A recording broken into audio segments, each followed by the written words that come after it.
আমার স্ক্রিনে যে ভিডিওটা আপনারা দেখতেছেন, তো এই ধরনের ভিডিও দিয়ে কিন্তু আপনাদের পেজটা কিন্তু খুব তাড়াতাড়ি গ্রো করাইতে পারবেন। আর এই ধরনের ভিডিও কিন্তু খুব তাড়াতাড়ি ভাইরাল হয়। তো এই ধরনের ভিডিওগুলো করতে গেলে মোবাইল ট্রাইপডের উপর রাখতে হবে, আর এরকম একটা বোতলে পানি নিতে হবে, আর এরকম গেঞ্জির নিচে এরকম একটা কাপড় পরতে হবে, অর্থাৎ গ্রিন স্কিন কাপড় যেটাকে বলে আর কি।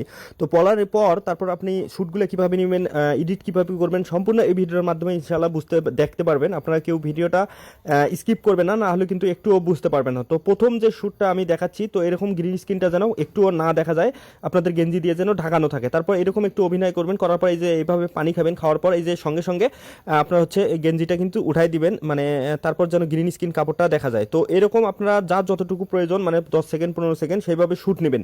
তো নেওয়ানির পরে এরকম একটা আপনার কিন্তু সর্বপ্রথম এই ফাঁকা শ্যুটটা আপনাদের নিতে হবে। এটা আমি প্রথমেই ভুলেই গেছিলাম, তো যাই হোক এই জন্য আমি মাঝখানে দিয়ে দিছি। এরকম এক সর্বপ্রথম এরকম শ্যুটটা নেবেন, ফাঁকা শ্যুটটা আপনারা নেবেন।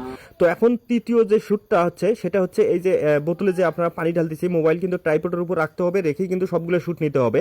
তো মোবাইল ট্রাইপডের উপর রাখার পরে এরকম মোবাইলের সামনে আপনারা পানি ঢেলে নেবেন সুন্দরভাবে, যেন পানিটা একটু ভালোভাবে বোঝানো যায়। তো এখন এডিটিং কিভাবে করি আমি সেটাই দেখাচ্ছি, কেউ ভিডিওটা কিন্তু স্কিপ করবেন না। ভিডিওটা কিন্তু আমি ক্যাপকাট দিয়ে এডিট করতেছি। তো ভিডিওর শুরুতে আমি যেটা বলছিলাম আর কি, যে এখানে আমি ফাঁকা শ্যুট নিতে ভুলে গেছি। তো আপনারা যেখানে মোবাইল ট্রাইপডের উপর রাখবেন, ওখানে মানে ভিডিও শুরু করার আগে শুধু একটা শ্যুট নেবেন, এই যে এরকম ফাঁকা শ্যুট আর কি, যেটা আমি দেখাচ্ছি এখন বর্তমান। তারপরে এখানে হচ্ছে দেখেন আমি যেখানে পানিটা খাচ্ছিলাম আর কি, তো এই পর্যন্ত আমি কিন্তু ভিডিওটা কিন্তু কেটে নিছি, যে যতদূর পর্যন্ত আমার প্রয়োজন আর কি।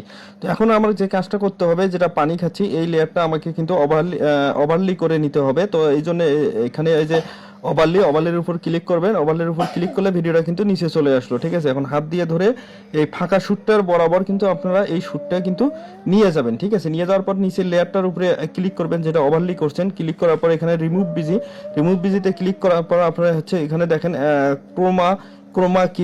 ক্রোমা কির উপরে চাপ দিলাম। চাপ দেওয়ার পর এটা এই যে এইভাবে করবেন, দেখেন এখন মোটামুটি কিন্তু মেসিং হয়ে গেছে, যদিও একটু হয় নাই। তারপরে উপরের যে অপশনটা আছে এটা একটু আপনারা হচ্ছে বাড়াই দিবেন, ঠিক আছে। বাড়াই দিলে ওটা কিন্তু বাকি যেটা আছে এটা কিন্তু মেসিং হয়ে যাবে। তো এই যে আমি বাড়াই দিলাম, এখন কিন্তু একদম নিট অ্যান্ড ক্লিন হয়ে গেছে। তো এখন যে কাজটা আমার করতে হবে সেটা হচ্ছে, তো এখানে নিচের লেয়ারটা যেটা ওভারলি করে নেব, এটা যতটুকু আছে উপরের ফাঁকা শ্যুটটাও অতটুকুই কিন্তু রাখতে হবে, ঠিক আছে। তো বাকিটা আমি ডিলিট করে দিলাম। তো এখন এই যে দেখেন এখানে আমি যেটা পানি ঢালতেছি, ফুল দিয়ে যে পানি ঢালতেছে আমি, তো এই লেয়ারটা আবার কিন্তু আপনাদেরকে ওভারলি করে নিতে হবে, যে আমি ওভারলি করে নিলাম। তো ওভারলি করে নেওয়ার পর এটা আবার মানে আঙ্গুল দিয়ে ধরে এই যে নিচের লেয়ারের বরাবর কিন্তু করে দিবেন আর কি। তো করে দেওয়ার পর বাতি যেটা থাকবে সেটা লেয়ারের উপর চাপ দিবেন, দেওয়ার পরে যে স্প্লিটের উপর চাপ দিলাম, দেওয়ার পর এটা বাতিটা আমি ডিলিট করে দেবো। তো ডিলিট করার পর